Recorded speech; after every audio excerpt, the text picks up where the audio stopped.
Hey, Melissa. My son is going to be able to come home around New Year's, isn't he? I know that he's always busy with business trips, but he can at least come home for the Christmas holidays and spend time with his family, right? Can you tell him to make sure he pays us a visit this time? Hi, Jane. Well, actually, my husband's work is going to just get busier from now. I'm afraid he won't be able to make it for Christmas or New Year's. I'm sorry. But from next year, he says that the international business trips will be over. Oh, that's just an excuse, isn't it? I bet he just doesn't want to come back at all. I bet he's fallen out of love with you. It's not like you're anywhere near as beautiful as his younger brother's wife after all. And you're not very good at cooking either. Why would he even want to come back home to that? What are you saying? Oh, that must be it. Otherwise, I'm sure he would find a way to make it back to see his family. Oh, yes. By the way, Melissa, make sure you leave next Sunday open in your schedule. Next Sunday? Why is that? Is there something happening on that day? The whole family is going out for dinner. If you're free, make sure to join us. I'm sure it must be lonely, always eating at home by yourself while your husband is away. We booked a table at a really nice French restaurant. Everyone's really looking forward to it. Oh, wow. Is it really okay for me to join too? Of course. Why are you acting so surprised? How do I put this? It's just that this is the first time you've invited me to a family gathering or event without my husband being there. Oh, don't say things like that. You make me sound bad. That comes across as though I've purposefully pushed you away or something. By the way, you were raised by a single mother, right? Yeah, I was. But what about it? I know that people from poor families never get a chance to eat good food. I guess that's why they never learn to cook very well either. When my son finally comes home from abroad, it would be such a shame if he has to come back to bad cooking from his wife. So I thought that I should treat you to some good food every now and then. That way you can get used to what real food should taste like, and then maybe your own cooking will improve. Especially at this restaurant. Each course costs almost $200 per person. It's gonna be delicious. Isn't that great? Thanks for thinking of me. But my husband has never said that the food I make tastes bad or anything like that. Well, of course he wouldn't say it to your face. You're really thick, aren't you? Is that really so? Anyway, keep your next Sunday free and make sure you're not late. The reservation is for 1 p.m. I'll send you the address later on. I got it. Thanks for inviting me. I'm looking forward to it. Hi, Jane. I'm almost at the restaurant. I'll be there shortly. What? What do you mean you're coming? Everyone has already started eating. We all met up already. What? Everyone's already started? But wasn't the reservation for 1 p.m.? There's still 20 minutes until then. And everyone has already arrived? Why did they come so early? Of course they have! This is a super fancy French restaurant. It's custom to arrive about an hour beforehand. 1 hour before the reservation time? I see. In any case, I'll hurry over. I won't be long. Well, there's no need for that anymore. It's not like there's a seat here for you anyway. What do you mean? Sorry, but I don't really understand what's going on here. What are you saying?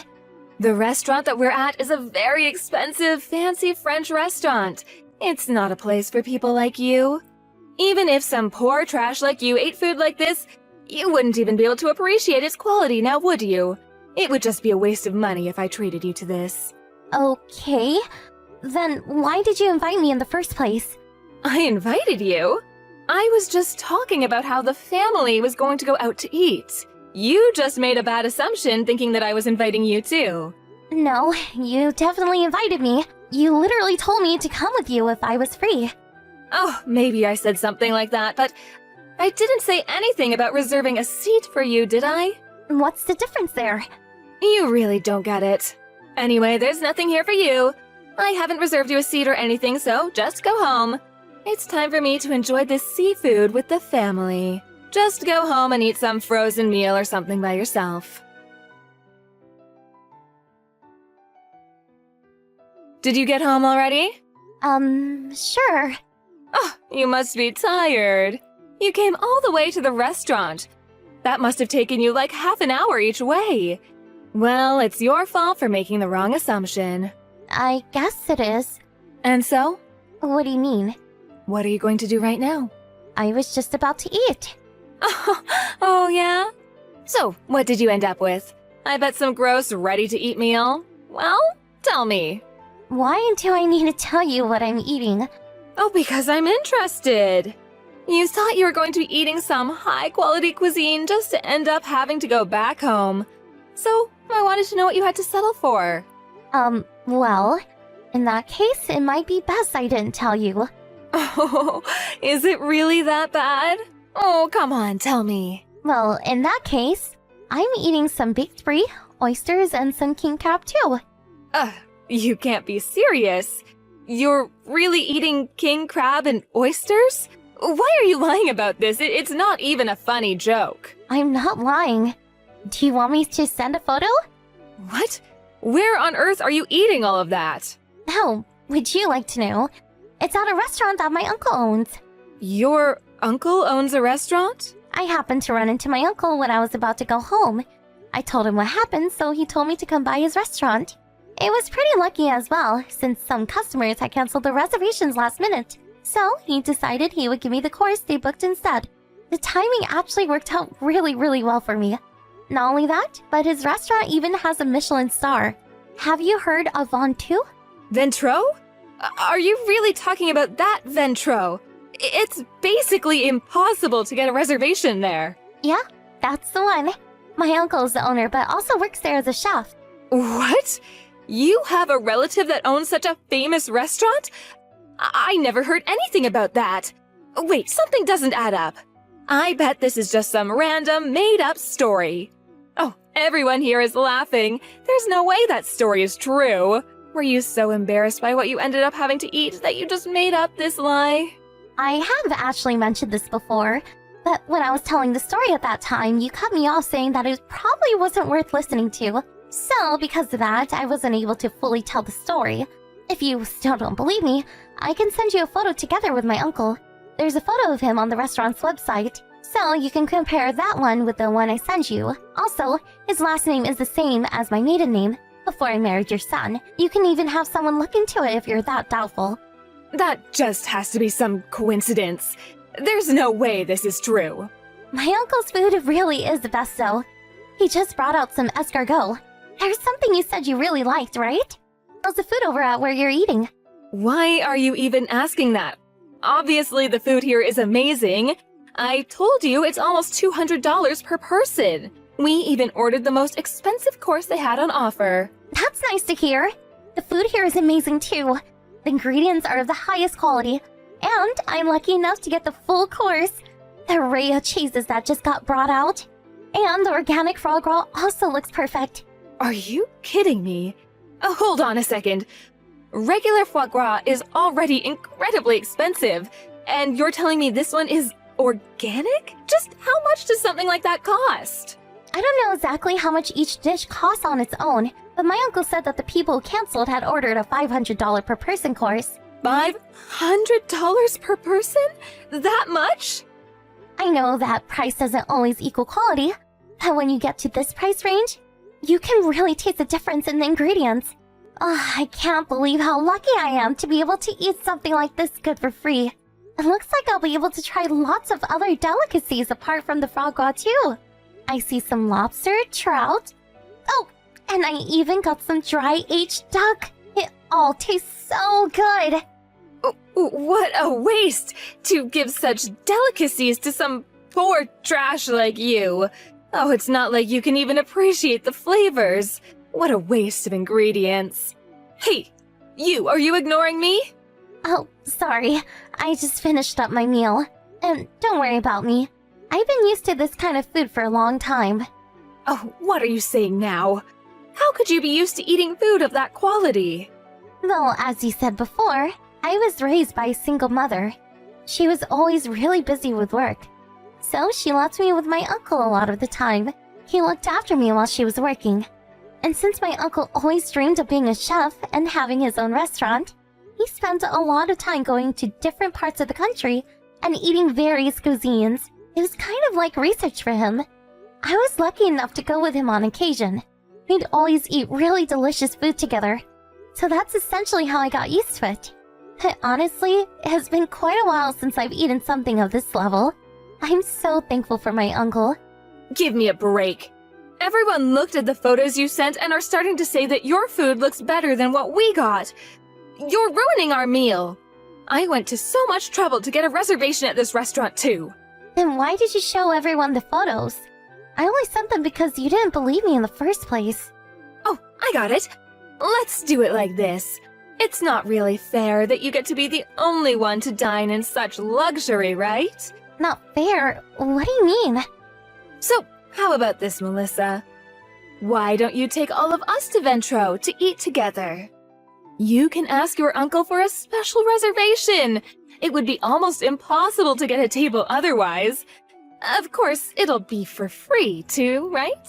You can do that for us, can't you? Huh? You're joking, right? Well, I think it's a great idea. I mean, we are family after all. So why not have a lovely meal together? I don't think I've ever spoken to someone as shameless as you before. I'm being completely serious here. It's gone beyond shock. I'm genuinely scared by how you act. How did you even manage to get that kind of idea into your head? You literally spend all day showing me that you don't consider me part of the family. The setup with the reservation? You did all of that just to make a fool out of me.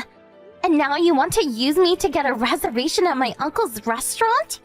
Why did you do that today?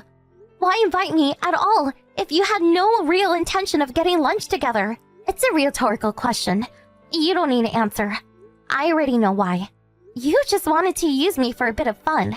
Say something that would get my hopes up before trampling them immediately, and then laugh at me at my reaction when I got upset. For you, it was nothing more than killing some time. Isn't that right? And so what? Do you want me to apologize or something? Here you go. My bad. There's your apology. Just water under the bridge now, right? How about it? Water under the bridge? You can't be serious. That's not something for you to decide. It's up to me. Are you really making such a big deal of this? Okay, so what do you want for me to do then? You really are unbelievable. You made fun of me all day, called me poor trash, and constantly said how good food is a waste on someone like me. But really? You're the one who is more, shall we say, commonplace? Looking at you as a person, there's not even a shred of dignity or grace about you. Oh, how dare you! Who do you think you are talking to your mother-in-law like that? I could ask you the same thing. Who on earth do you think you are to act the way you do? Oh, my uncle wanted to pass along a message to you. He says that people like you don't belong in his restaurant. So, please refrain from trying to come. After that, my mother-in-law blew up the phone with dozens of calls, but I let my uncle answer it once, and he let her have it. She didn't call back after that. All of the family members who went to dinner with my mother-in-law said that the food at my uncle's restaurant looked better than what they were eating. Apparently, that led to a big fight between them and my mother-in-law. They started yelling at each other in the restaurant, and now they're banned from coming back. I had to put up with a lot from my mother-in-law before now. It's not like this is the first.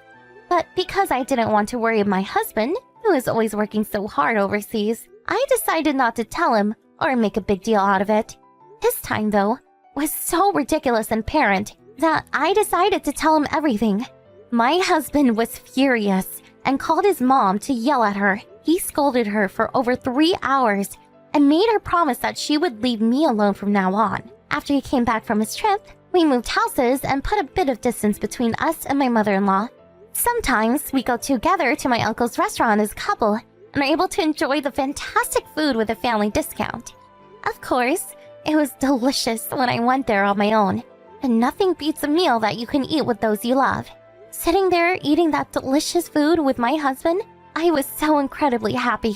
My uncle also seemed really happy that he played some part in my happiness. Apparently, my mother-in-law still wants to get back at me somehow by proving she knows more about fancy food than me. So she started going to all of these different expensive restaurants, but that made her expenses go through the roof, and the family's everyday standard of living dropped. My mother-in-law's spending caused a lot of tension between her and everyone else, and they even refused to eat with her anymore. It's almost as though the entire family is one step away from complete